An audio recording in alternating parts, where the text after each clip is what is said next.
വന്നു കൊഞ്ചിയ ജാലകവാതിൽ കളിയായി ചാരിയതാരേ മുടിയിഴക്കോതിയ ഇവിടെ ജാലവാതിൽ ഇവിടെ ചാല ഇവിടെ പൊക്കി ചാല ഇവിടെ ചാല ഇവിടെ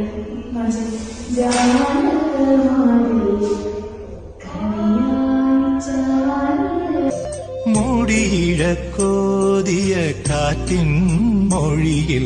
മധുവായി മാറിയതാരേ അവളുടെ മിഴിയിൽ കരിമഷിയാലെ കനവുകളെഴുതിയതാരേ